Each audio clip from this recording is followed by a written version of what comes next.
You might be wondering if there's any chance for you to get back with your ex. I'm going to explain you the biggest reasons ex come back. There are actually two main reasons that I'm going to detail in that video. These are the principles, the main ones that you have to look for in your relationship. Check out. IGetMyExBack.com. Everyone deserves a second chance. The first one is, did they break up with you or the situation? Was it something structural or was it something temporary? Let me explain. So, you're both not comfortable, at the end of the relationship, even if you're the dumpy, you feel there was something wrong, there was something that wasn't working. And we have this awful talk when our ex will tell us we need to talk. And so it's the result of a general dissatisfaction. And it could be various external issues that needs to be resolved from both of you. So not only yourself, not only your ex, it's 50-50. I often say that on my videos, a couple is 50-50. Things have to be resolved both ways. And so you have to fix that in order not to repeat the same mistake. If you're not exactly sure if it's external, if it's structural, I put together a quiz for you to know. I have listed some key questions based on experience and some case studies that I've done in the past. It takes 2 minutes to do the quiz. You have a result right away. It's totally free. The link is in the first comment of the video.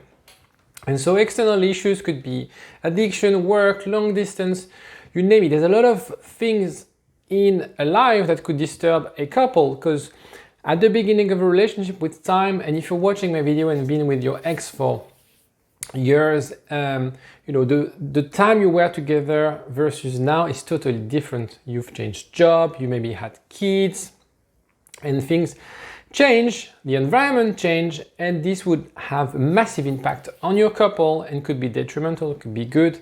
In your case, I guess it was detrimental. Is how you could realize what to fix, how to fix it. And again, as you know, insanity is doing the same thing over and over, expecting a different result. So there's something that you were repeating on the relationship that made it to break. Now you have to change that thing, maybe those things. So maybe the first tip is to really analyze, be true to yourself, understanding your shortcomings, understanding the shortcoming of the relationship. This is what you're gonna have to fix. The main question is it really down to yourself? Are you the problem, or is it something from the external environment? The second reason ex come back is unfinished business. So either it can be created naturally, or it exists naturally, when, for example, a dumper would be very impulsive and say, no, we need to break up, I'm done with you. And after a few days, they realize that actually I was maybe a bit impulsive. Maybe the chapter of that book isn't really finished. There's another way, and you can create that unfinished business. So it's very important, listen to this. By doing radio silence, no contact, however you call it, by not contacting your ex, by not playing that game of confrontation, because that's what they expect. When a dumper decides to break up, they expect the other to fight for them. They expect the other to beg them, to run after them. By actually responding with silence, you would cast doubt in their head. And they would realize that actually, if they look at the relationship, happy, amazing, then it was something happened. And then the breakup, and then nothing. And they realize like, oh shit, actually, maybe there was something wrong. Maybe I misread the situation, because if you don't do that, what happens when people don't watch my videos? If you don't do that, you have it. We're happy, in love, something happened, the breakup, and then drama. It's awful. I really know that's not the right partner for me, and I can move on. If you remove that drama, and you offer the other silence, this is where they're gonna realize, actually, maybe I missed something. Actually, am I fucked it up? And this is what you have to create. So be honest with yourself. What did you have together?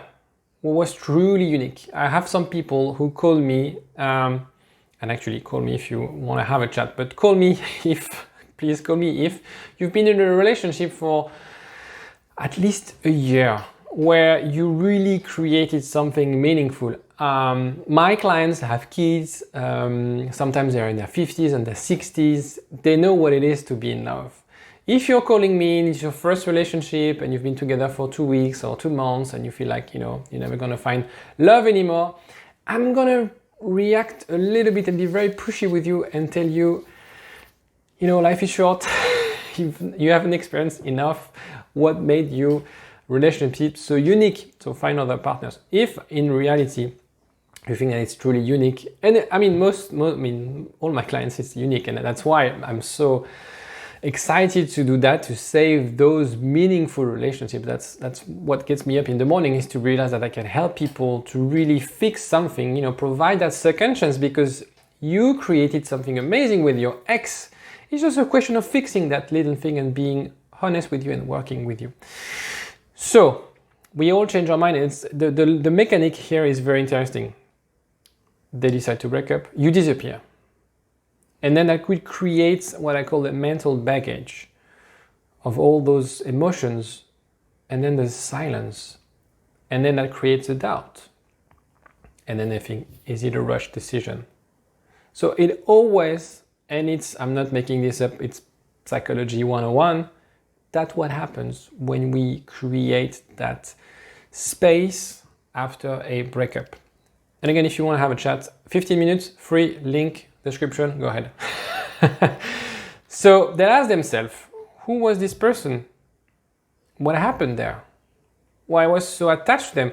How did it just end like this? You're gonna really affect their curiosity, and I often say curiosity, mystery is on the other face of a coin with seduction. And so it would force them to reflect on the relationship, because they don't have the drama, they have that peace of mind. Maybe they felt they needed that space, maybe they felt to be happier alone, and so they're going to reflect. They're going to reflect and think about what's next. I'm going to explain you an example just for you to familiarize, to understand what I mean by that. Imagine in the future you bump into your ex in a restaurant, and they're with she or he with friends, and their friends will ask her, "Oh, that's your ex? How is it going?" Option A, bad terms, which means they're gonna have like a really bitter sort of relationship with you. Option 2, good terms. Well, when good terms, we're friends, whatever. Neutral. It could be in the friend zone, neutral.